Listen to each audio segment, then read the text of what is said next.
Okay, well, let's get started. Bismillahirrahmanirrahim. Assalamualaikum warahmatullahi wabarakatuh. Hello, good morning all. In this opportunity, we are going to discuss about this theory about paradigm shift in SLA. What is actually paradigm shift? Adalah perubahan paradigma in SLA. SLA stands for Second Language Acquisitions. So, perubahan paradigma mengajar dalam pembelajaran bahasa Inggris ya. SLA, second language di sini dalam konteks kita adalah bahasa Inggris. So, from teaching to learning, dari mengajar menuju ke membelajarkan gitu. So, this is under the course of instructional strategy week 5. Let's take a look on this. The first, we're going to discuss about learning theories. There are actually some theories about learning, but in this occasion we're going to discuss about behavioristic and constructivistic. So what is actually the significant difference about these two learning theories? The first one, we have the keyword of understand and remember. And if it is understand and remember, then it is still in low level of it is not high level order of thinking, but it is a lower order thinking. Yeah, so lots lower order thinking skill. Okay, so what is actually the focus of behavioristic? What learners do, proper responses to a given stimulus. So a teacher will give some stimulus to students, then student will have the response of it. So the learners will be more reactive. So a teacher needs to reactivate the students to be involved in the activity. So it's called reactive. So the examples of this behavioristic theories is that if you have learning models or learning methods in these examples, such as pre-test, comprehension checks. When comprehension checks mean when your teacher asks you, do you understand? Hello, mention some of so this is comprehension check. So facilitate learning through assessment that allow practice, repetitions, that you are in language learning when you are in the classroom. So your teacher asks you to practice certain vocabulary or certain terminologies. So if it has repetitions over and over, it is belong to behavioristic. What about the constructivistic? So we have the keyword analyze and apply. Analyze and apply. So what is actually the focus? The focus of it is how the learners interprets the new information and applies to their own reality. So what students learn, it is applied into the reality, into outside the classroom, outside world. So meaning constantly involved. So there is an emphasis on meanings. What about the learners? Learners will be more proactive in constructivist approach in comparison to behavioristic. So what are the examples? Examples, apprenticeship. Apprenticeship is, we call it internship ya. Magang, pembelajaran model magang.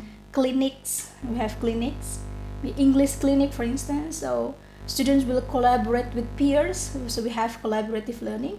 Encourage application of new knowledge in a variety of contexts and perspective.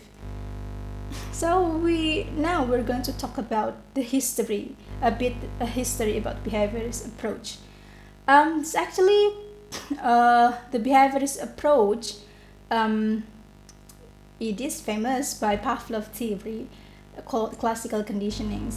Itu ya teori pembelajaran yang berawal dari eksperimen tentang dog itu ya, anjing ketika diberi bel ya, ketika ada bel berbunyi maka dia dapat makanan, sehingga si anjing setelah di training berkali-kali ketika bel berbunyi dia selalu mengindikasikan kalau ada bel bunyi berarti ada makanan, begitu. Itu disebut dengan stimulus and response. Ada stimulus tadi membunyikan bel, lalu responsnya dia akan datang dan dia tahu bahwa di situ ada makanan, begitu. Lalu untuk Skinner terkenal dengan operant conditioning, itu lebih pengembangan dari sebelumnya ya. So ada stimulus, ada response, reinforcement itu ada penguatan, begitu, and response becomes habit. Lalu responsnya itu menjadi habit. Dalam pembelajaran bahasa ini digunakan. Jadi, what is actually the connection between behaviorist approach into SLA, into teaching English as a foreign language or a second language?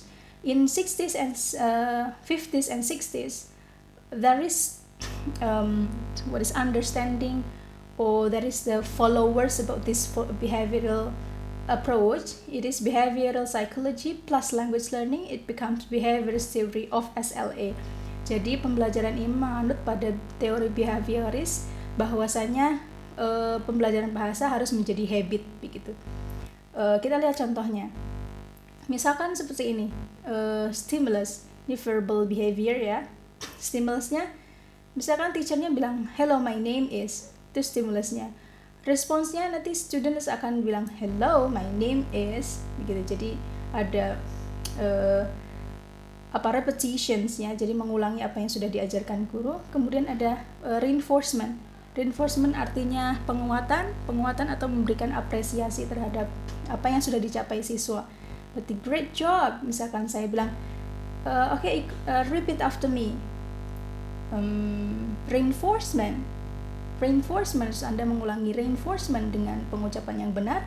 Lalu saya memuji Anda, memberikan reinforcement. Wow, great job, well done, misalkan gitu. Ini disebut dengan behaviorist, dengan teori SLA, pengajaran bahasa Inggris yang menggunakan approach-nya behaviorist. Jadi ada repetitions, over and over. Itu contoh aplikasi dalam pembelajaran bahasa Inggris. Kemudian contohnya lagi yang menganut teori behaviorist adalah audiolingualism. Metode ini digunakan menggunakan approach behaviorist theory. Teaching method use the behaviorist theory. Kemudian karena language learning diasumsikan sebagai habit formations. Ketika Anda misalkan belajar pronunciation atau belajar vocabulary, Anda akan diminta guru Anda untuk mengulangi apa yang guru Anda sampaikan. Ada dialogues and drills. Cirinya ada drills. Drilling itu repeat after me begitu. Lalu penekannya pada correct pronunciation, stress, rhythm, and intonations. Gitu ya. So itu contoh metode pembelajaran yang menganut teori behaviorist. Kemudian apa sebenarnya efek dari teori tersebut? Results of behaviorist theory. Language learning is focused more on form, not meaning. Jadi Anda masih ingat kalau kita tanya, hello, good morning, how are you today? I'm fine. Gitu. Kebanyakan siswa akan menjawab I'm fine. Tidak ada jawabannya, misalkan I'm good, I'm happy, I'm hungry, for instance. Tidak begitu, karena language learning itu dianggap sebagai sesuatu yang statis. Jadi kalau pertanyaan begini, berarti jawabannya begini. Padahal pembelajaran bahasa itu apa? Dinamis. We create the word, it is not static learning. So hasilnya lagi apa? Students are unable to transfer the skill outside the classroom. Jadinya siswa tidak bisa mentransformasi kemampuannya di luar kelas. Ini Noam Chomsky bilang language is not a habit structure. Jadi pembelajaran bahasa itu bukan it's not habit structure, bukan susunan-susunan yang fix yang diperoleh dari habits. Jadi dia tidak setuju atas behaviorist theory. Menurut Noam Chomsky, bahwasanya pembelajaran bahasa harus create new sentences. Okay. So atas efek itu ada education. Jadi pembelajaran bahasa Inggris dianggap tidak memenuhi global demand. So it doesn't meet the global demands atau workforce ya. Pekerjaan tidak terserap, tidak bisa menyerap ke kebutuhan dunia kerja karena pembelajaran bahasa dianggap sebagai static language learning. And education and skills mismatch. Jadi ada ketimpangan atau adanya mismatch antara education dan skill yang dipelajari di English program. Misalkan Nasyas 2015 sama para Pajares ini mengungkapkan tentang mismatch ini. Misalkan, the university graduate were not adequately prepared for work with respect to the skills demanded in the labor market. The major mismatch were found in communication, interpersonal, decision making, critical thinking, and analytical skills. Ini ya. Lalu untuk Pajares bilang, the mismatch exists because the skills being emphasized in the program is unparalleled to the demands of labor market. Jadi skill yang dipelajari di program pembelajaran bahasa ternyata tidak sesuai dengan kebutuhan dunia kerja. Kemudian apa driving force to the paradigm shift in education? Jadi apa driving force-nya apa? Alasan atau apa driving force adalah alasan penggerak begitu ya. The global political legal education reforms and the technological innovations. Emergence of more effective forms of teaching learning strategies and technique. Jadi karena dituntut pengajaran bahasa menjadi lebih efektif gitu. So, apa yang harusnya teacher ajarkan? Maksudnya apa yang harus teacher lakukan? Jadi teacher harus menjadi learning designer, learning facilitator, and also learning assessor. Jadi tugas guru sekarang ini tidak menjadi salah satu sumber belajar, tapi guru harusnya bisa menciptakan environment atau kondisi-kondisi di mana siswa bisa mengeksplorasi dirinya. Begitu. So, tapi ada tantangannya kalau pembelajaran seperti itu. Berarti guru harus siap ya, atau sudah siap. Kayaknya ada pertanyaan, are teachers equipped with trainings and sufficient resources to facilitate a student-centered classroom? Jadi pembelajarannya diharapkan lebih student-centered, yang mana teacher tidak mendominasi kelas, tapi student lebih aktif di dalam pembelajaran.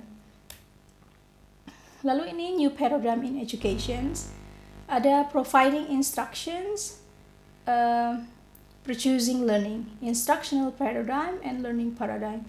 Kalau instructional paradigm, paradigma pembelajaran, lecture itu lebih ceramah, di mana dosen atau guru lebih mendominasi kelas. Bisa jadi dia menjadi salah satu-satunya sumber informasi begitu. Lalu recitations masih dibacakan begitu. Kalau learning paradigma membelajarkan adalah harusnya kelas itu indikatornya bisa interaktif dan meaningful classroom activities. Ini beberapa cirinya. Kalau IP tadi instructional paradigm, dia atomistic maksudnya statis begitu, kaku, time held constant, jadi ada waktu-waktu yang sangat rigid. Teacher centered salah satunya metode ceramah. Transfer knowledge from teacher to students, jadi knowledge-nya itu hanya didapat dari teacher kepada students. Lalu metode yang digunakan adalah one size fits all mentality atau approach. Jadi one size fits all, jadi satu approach saja yang digunakan sehingga berlaku untuk semua kelas. Kalau bedanya dengan learning paradigm, dia holistic. Kalau holistic biasanya bentuknya bisa project based activities, learning held constant, learning yang dilakukan itu bisa tidak terikat dengan waktu yang sangat rigid. Lalu contohnya lagi student centered, yang mana student lebih aktif, sehingga itu pembelajaran menggunakan metode approach-nya constructivistic. Lalu student discovery and constructions of knowledge, student bisa model-model pembelajaran bisa seperti discovery learning, yang mana student bisa construct knowledge. Developing students individual competencies and talents, menggunakan competency based activities. Contohnya PBL project based learning ya. Contohnya PBL dalam aktivitas pembelajaran misalnya adalah student bisa investigate the causes of viral disease. Ini misalkan investigating in mathematics and science. Contoh pembelajarannya misalkan investigate the cause of viral diseases. Lalu contoh yang kedua, experimenting to show how materials undergo changes. Bagaimana ada perubahan gitu ya. Jadi tentang science investigatory project. Jadi itu kalau di science bisa seperti ini. Di pembelajaran bahasa juga bisa diadopsi, misalkan PBL mencari cause and effect dari sesuatu bisa, atau menciptakan sesuatu begitu. Project, jadi pembelajaran berbasis project. Lalu bagaimana tentang constructivist learning, teaching and learning. Contohnya untuk constructivist adalah journal writing, reflexivity paper, integrative paper. Contohnya adalah written output on events, personal learnings, misalkan diminta untuk mereportase sebuah kejadian begitu. Personal learning, lalu social issues, dia menganalisa fenomena-fenomena yang ada di luar sana begitu. Bentuk lain bisa jadi oral presentation activities seperti vlogging, podcast, TED Talks, Pecha Kusha dan sebagainya. Itu model pembelajaran yang menggunakan approach constructivist. Lalu untuk yang competency based learning berarti menekankan pada kompetensi yang dimiliki siswa dengan cara memberikan simulations itu role play begitu. Misalkan simulate hotel check in and out, misalkan Anda diminta membuat role play ketika check in di hotel, apa saja ekspresi yang Anda gunakan, misalkan hello, may I help you, misalkan begitu ya. Itu contoh-contoh simulations. Lalu micro teaching, Anda diminta untuk praktek mengajar. Lalu banking transactions, misalkan bertransaksi di bank bagaimana. So this is the target of new paradigm shift yang mana menggunakan constructivistic ya. Students menjadi lifelong learners, lalu menjadi responsible global citizens. Lesson design, it is more student centered, tidak lagi teacher centered, jadi guru tidak lagi menjadi satu-satu sumber informasi. Lalu critical thinking akan menjadikan siswa lebih kritis, empathy and spiritual growth. Kalau assessmentnya bagaimana? Assessmentnya atau penilaiannya lebih menekankan kepada skill base, sehingga 21st century skill and competency will be achieved. Okay, well, so that's all for today's material. You can go on to your LMS to have the detail of today's activity. Thank you for your attention. See you around. Assalamualaikum warahmatullahi wabarakatuh.